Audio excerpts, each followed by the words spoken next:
السلام علیکم، میں ہوں آپ کا میزبان عظیم ڈار۔ آپ دیکھ رہے ہیں پروگرام سیاسی بیٹر۔ ناظرین، آج کے اس پروگرام میں ہمارے ساتھ ینگ جنریشن کے رہنما ولید بٹ ہمارے ساتھ موجود ہیں۔ آج ہم ان کے ساتھ بات کریں گے گزرتے ہوئے دور اور جدید تقاضوں کے مطابق ہر کوئی پاکستان سے یورپ کی طرف رخ کر رہا ہے، کوئی اپنے حالات کو آسودہ بنانے کے لیے یورپ کے مختلف ممالک میں آ رہے ہیں، اور ہماری بڑھتی ہوئی نوجوان نسل جو کہ آئی ٹی کے شعبے سے وابستہ ہے، تو آج ہم اس حوالے سے بھی بات کریں گے کہ کیا ہماری پڑھی لکھی نوجوان نسل جو ہے وہ دوسرے ممالک میں آ کے ہائر ایجوکیشن جو لے رہی ہے، ہائر ایجوکیشن کے بعد ان کے کیا ایمبیشنز ہیں۔ السلام علیکم۔ وعلیکم السلام ڈاکٹر صاحب، بہت شکریہ آپ کا، آپ نے اچھا تعارف دیا، اور اس بات پہ میں صرف یہی کہوں گا، پاکستان سے باہر آنا ایک بہت بڑا قدم ہوتا ہے، اور آج کل کی نوجوان نسل جو کہ پاکستان میں ایک طرح سے کہہ لیں کہ ان کے پاس ریسورسز نہیں ہوتے کہ وہ اپنی مطلب کہ پراپر اپنے پوٹینشیل کو یوٹیلائز کر سکیں، تو اسی لیے وہ یہ قدم اٹھاتے ہیں کہ پاکستان سے باہر جا کر وہ ایک تو تعلیم حاصل کریں، دوسری بات یہ ہے کہ وہ کسی نہ کسی طریقے سے پاکستان کی خدمت کر سکیں۔ تو یہ ایک بہت بڑا آپ سمجھ لیں کہ ایک موٹیو ہوتا ہے، بالخصوص جتنے بھی نوجوان ہیں جو بیلجیم میں بھی آئے ہیں، ان کے ذہنوں میں بھی یہ چیز کسی نہ کسی کونے میں ہوتی ہے کہ ہم نے پاکستان واپس جانا ہی ہے، ٹھیک ہے۔ تو سب سے بڑی بات یہ ہے کہ پاکستان کی خدمت کرنا، وہ چاہے باہر رہ کے کریں چاہے واپس جا کے کریں، سب سے اچھی چیز تو ہی ہے، ٹھیک ہے۔ تو جہاں تک بات رہی کہ آپ نے آئی ٹی کا ذکر کیا، تو وہ ایک بہترین میں سمجھتا ہوں اس دور کی فیلڈ ہے، اور جو اس میں اپنے آپ کو منوانا چاہتا ہے منوا رہا ہے، اس سے بہتر میں سمجھتا ہوں کہ آج کے دور میں کوئی فیلڈ نہیں ہے، اور سب کو چاہیے ہے کہ وہ چاہے جو بھی وہ مطلب کہ کسی فیلڈ میں تعلیم حاصل کر رہے ہیں، اس کو ایک اچھے طریقے سے اس کو یوٹیلائز کریں، پاکستان کا نام روشن کریں۔ اچھا ولید، آپ یہ بتائیے کہ جب اسٹوڈنٹ پاکستان سے یورپ میں آ جاتے ہیں، تب پاکستان کے اور یورپ کے کلچر میں تو بہت زیادہ فرق آپ کو نظر آتا ہے، تو آپ اسٹوڈنٹس کو خاص طور پہ کون سے چیلنجز ہیں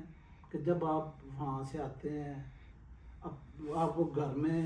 پکی پکائی روٹیاں ملتی ہیں، وہ ماں کے ہاتھوں کی چیزیں ملتی ہیں، اور یہاں پہ تو کوئی ماں ہی نہیں ہے، تو اس حوالے سے آپ کیا کہنا چاہیں گے؟ بہت اچھا آپ نے یہ ایک ٹاپک ریز کیا ہے۔ اس میں یہ ہے کہ کلچرل ڈفرینس جو ہے یہ تو ہر جگہ آ جاتا ہے، پاکستان سے ایک شہر سے بندہ دوسرے شہر میں موو کرے تو اس کا بھی ایک بڑا کلچرل ڈفرینس ہوتا ہے، ٹھیک ہے۔ اور جہاں تک بات رہی کہ پردیس میں آنا، پردیس میں آ کر ساری چیزیں خود ہی کرنا، یہ انسان کو اس طرح کی چیزیں مضبوط کرتی ہیں، ٹھیک ہے۔ اور پاکستان میں تو کوئی بندہ اس طرح کام نہیں کرتا ادھر آ کر جس طرح سارے لوگ کام کر رہے ہوتے ہیں، تو یہ ساری چیز انسان کو مضبوط کرتی ہیں اندر سے۔ تو میں سمجھتا ہوں کہ اس طرح کی جتنی بھی ایکٹیویٹیز ہیں جو کہ پردیش میں آگے ایک ینگ نوجوان اسٹوڈنٹ جو مطلب کہ وہ کرتا ہے، وہ ایک بیسیکلی اپنے آپ کو تیار کر رہا ہوتا ہے، ٹھیک ہے۔ تو یہ جو بھی قدم وہ اٹھاتا ہے اور جو بھی وہ ایکٹیویٹیز ادھر آگے کرتا ہے، چاہے وہ پردیش میں آ کر کھانا پکانا ہو، خود جاب ڈھونڈ کر جاب کرنا ہو، اپنے آپ کو پالنا ہو، یا ساتھ پڑھائی کے دوران کوئی اس طرح کی کوئی اور جاب کرنا ہو، تو میں سمجھتا ہوں کہ اس طرح کی ساری چیزیں انسان کو بہت مضبوط کرتی ہیں۔ ٹف ٹائم جو ہے انسان کو مضبوط بناتا ہے، تو میں سمجھتا ہوں کہ اسٹوڈنٹ کی لائف بہت ٹف ہوتی ہے، وہ اس طرح کی ساری چیزیں بندہ انسان اس طرح کی ساری چیزوں سے گزرے تو انسان بہت مضبوط بنتا ہے۔ اس میں نے چیلنجز کا سوال کیا ہے کہ آپ کو چیلنجز کون کون سے؟ چیلنجز یہی ہیں کہ پاکستان میں دیکھیں کہ پاکستان میں لوگوں کو پکی پکائی روٹی ملتی تھی، پچھلے 20 سال کسی نے پاکستان میں گزارے تو کسی نے کوئی کام نہیں کیا، ادھر آ کے سب کو کام بھی خود کرنا پڑتا تھا، یہ ایک سب سے بڑا چیلنج یہ ہوتا ہے۔ اور اس کے بعد فرض کر لیں کوئی نیا بچہ ادھر آیا ہے تو اس کے لیے سب سے بڑا چیلنج تو یہ ہوتا ہے کہ اس نے آ کے ادھر رہنا کدھر ہے، ٹھیک ہے، رہنا، پھر ادھر آ کے اس طرح کے کلچر میں مکس ہونا، ٹھیک ہے، یورپین کلچر میں۔ پاکستان کا کلچر بہت ملنے جلنے والا ہے، اور ادھر اس طرح کے کلچر میں تھوڑا سا میں سمجھتا ہوں کہ مشکل ہوتی ہے، لیکن یہ ہے کہ بائی ٹائم ساری چیزیں جو ہے وہ ہو جاتی ہیں۔ بس یہ میرے ذہن کے مطابق یہ ایک بہت بڑا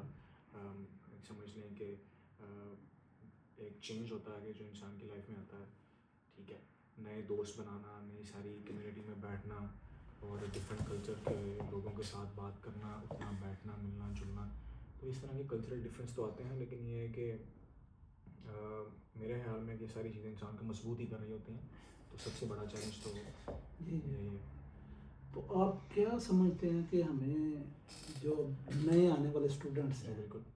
ان کے بارے میں آپ کیا کہنا چاہیں گے کہ جب وہ آئیں تو کون سی ایسی مشکلات جو آپ نے اپنے دور میں فیس کی ہیں، جی. تو کیا آپ اس میڈیا کے ذریعے ان کو کیا پیغام دینا چاہیں گے کہ جب وہ لوگ یہاں پہ آئیں تو وہ اپنی آگے زندگیاں کس طرح آسان بنا سکیں؟ بس یہ کہہ سکتے ہیں کہ ذرا ذہن کو بندہ بنا کے آئے کہ